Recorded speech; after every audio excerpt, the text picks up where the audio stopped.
Assalamualaikum warahmatullahi wabarakatuh. Nama saya Jamaluddin. Saya beralamat di Tasikmalaya. Usia saya 42 tahun. 3 tahun yang lalu saya divonis oleh dokter. Jangan lupa klik like and subscribe.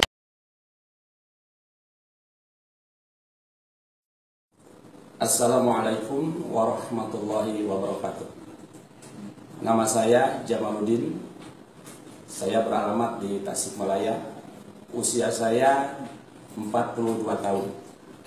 3 tahun yang lalu saya divonis oleh dokter punya penyakit nephrotic syndrome atau bocor ginjal. Ketika itu saya sangat terkejut ketika divonis punya penyakit tersebut. Namun saya disarankan oleh dokter untuk berobat minimal 3 bulan oleh dokter ahli dalam di Tasikmalaya ketika itu. Obat yang digunakan ketika itu yang diberikan dokter kepada saya diantaranya methylprednisolone, imuran, dan juga albumin. Lumayan cukup mahal ketika itu pengobatan. Pengobatan dilakukan sudah sampai 1 tahun, tidak ada perubahan. Karena dalam air seni saya setelah di lab masih tetap positif 4. Jadi ada protein yang terbawa di air seni itu positif 4. Selain itu juga malah darah saya tekanannya semakin tinggi sampai 180, bahkan sampai 180/100, bahkan sampai lebih. Kolesterol juga naik. Akhirnya oleh dokter saya disarankan untuk melakukan biopsi ginjal. Dan saya juga ikuti saran dokter melakukan biopsi ginjal di salah satu rumah sakit ternama di Kota Bandung. Setelah melakukan biopsi, saya terus disarankan untuk minum obat kembali. Obatnya lebih mahal lagi karena yang diminum diantaranya selain methylprednisolone juga harus minum sandimun, sehingga pengobatan saya cukup mahal. Ketika itu 1 bulan sampai menghabiskan 6-7 juta. Saya lakukan ketika itu sampai 1,5 tahun. Namun setelah 1,5 tahun, hasil dari lab tidak menunjukkan penurunan, hanya turun sampai positif 3.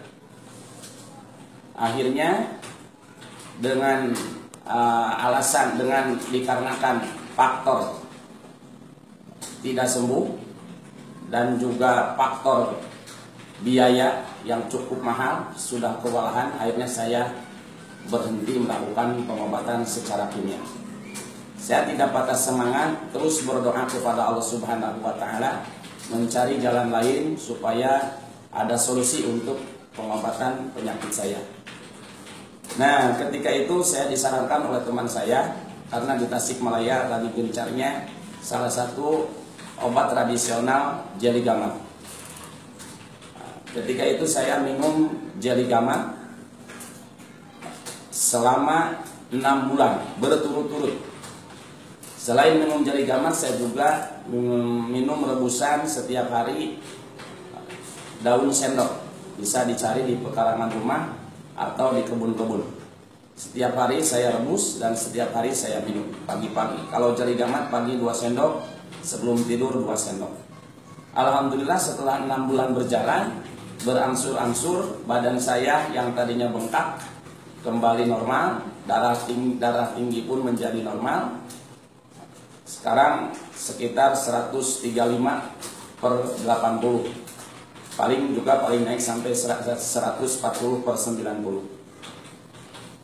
Alhamdulillah setelah sekitar 6 bulan lebih, tepatnya pada awal 2016, saya memutuskan untuk berhenti melakukan pengobatan. Paling sekali-kali kalau badan terasa enak, paling minum jeli gamat kembali. Dan alhamdulillah sampai sekarang sudah normal, saya rasa sudah normal, badan pun sudah sehat kembali. Sangat bersyukur kepada Allah Subhanahu wa taala yang telah menyembuhkan saya dan wasilah melakukan pengobatan dengan jari gama. Badan saya yang tadinya bengkak, betis saya ketika itu kalau dipijit tidak kembali. Kalau sekarang sudah normal, alhamdulillah. Untuk itu saya menyarankan kepada teman-teman, hasil dari sharing saya ini mudah-mudahan teman-teman pun yang punya penyakit, riwayat penyakit seperti saya, silakan coba lakukan pengobatan dengan jari gama. Saya sudah melakukannya dan alhamdulillah Allah Subhanahu wa taala memberikan karunia-Nya, alhamdulillah menyembuhkan saya. Mudah-mudahan sharing saya ini bermanfaat untuk teman-teman yang punya penyakit seperti saya. Karena jari gamat ini sangat bagus dan saya rasakan tidak ada efek samping. Karena menurut dokter pengobatan ginjal itu harus hati-hati. Jangan sampai ada obat atau obat tradisional yang mengandung bahan kimia karena sangat berbahaya.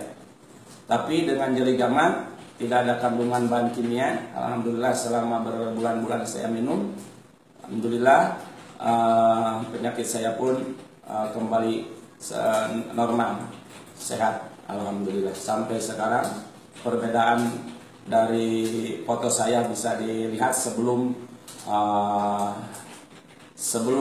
melakukan pengobatan ini, pipi saya pun bengkak, kaki pun bengkak. Tapi sekarang sudah seperti biasa. Sekian, mudah-mudahan sharing dari saya ini bermanfaat untuk teman-teman. Assalamualaikum warahmatullahi wabarakatuh.